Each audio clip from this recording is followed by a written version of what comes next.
ஓம் சைராம், ஜெய் சைராம். என் அன்பின் சாய் குடும்ப உறவுகளே, இது பக்கிரி பாபா வாக்கு. இன்று உனக்கு ஏற்பட்ட விஷயங்களை அவமானம் என்று கருதாதே. உன் மனதில் கபடமில்லை. உன் மனதிற்கு தெரியும் யார் உன்னை ஏமாற்றுகிறார்கள் என்று. அவர்களை உன் வாழ்விலிருந்து நீ கொஞ்சம் நகர்த்தி வை. எதை வேண்டுமானாலும் பொறுத்து கொள்ளலாம், ஆனால் நம்பிக்கை துரோகத்தை மட்டும் பொறுத்து கொள்ள முடியாது. அப்படி செய்த அவர்களை என் கையில் விட்டுவிடு. அவர்களுக்கு நல்ல பாடத்தை நான் கற்றுக் கொடுக்கிறேன். நீ எதையும் வெளியே காட்டாதே குழந்தையே. உனக்கான மிகப்பெரிய சொத்து நிம்மதிதான். நீ அழாதே. இன்று உன் மனதில் ஏற்பட்ட காயம் என்பது என் மனதில் ஏற்பட்டதற்கு சமம்.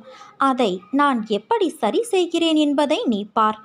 ஆனால் அவர்களுக்கோ அதையே அவர்கள் அனுபவித்துதான் புரிந்து கொள்ள வேண்டும் என்பது அவர்களுடைய விதி. மற்றவர்களுக்காக யோசி, உதவி செய். மற்றவர்கள் கஷ்டத்தை நினைத்து வருந்து. மற்றவர் வழிக்காக பிரார்த்தனை செய். என் குழந்தை வைரம், அதனால்தான் உன்னை ஒரு வடிவம் கொண்டு வருவதற்காக நான் செதுக்கிக் கொண்டு இருக்கிறேன். உனது இரக்க குணம், பிறருக்கு உதவ வேண்டும் என்கிற உன்னதமான மனோபாவம், இந்த நிலையிலும் பிறர் கஷ்டப்படுவதை காண சகிக்காத மனம், இருக்கும் இடத்திற்கு உண்மையான விசுவாசத்தோடு நடந்து கொள்ள வேண்டும். நீதியை, நேர்மையை பின்பற்ற வேண்டும் என்று நினைத்து அதன்படி நடந்து வந்ததால்தான் நான் கீழான நிலைக்கு இறங்க நேர்ந்தது என்று நினைக்கிறாய். கெட்டவர்களும் கெடுமதி உள்ளவர்களும் நன்றாக இருக்கும்போது நல்லவர்களான நாங்கள் மட்டும் ஏன் கஷ்டப்பட வேண்டும்? கஷ்டத்தை மட்டும் ஏன் நீ எங்களுக்கு பரிசாக தர வேண்டும் என்று நினைக்கிறாய்?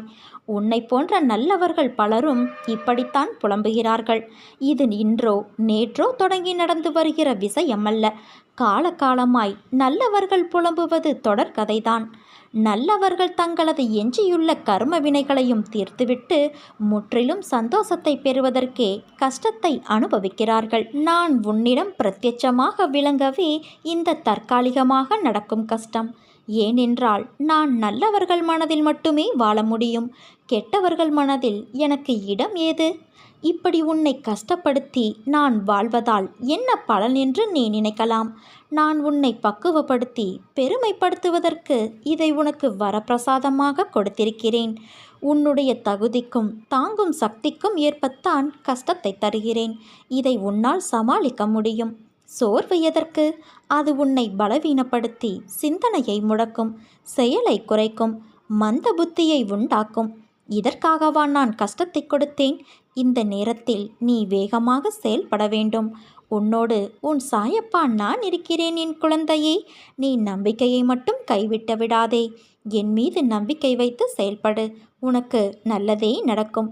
நீ நம்பிக்கையோடு இருந்தால் நல்லதே நடக்கும். சாயிருக்க பயமேன்.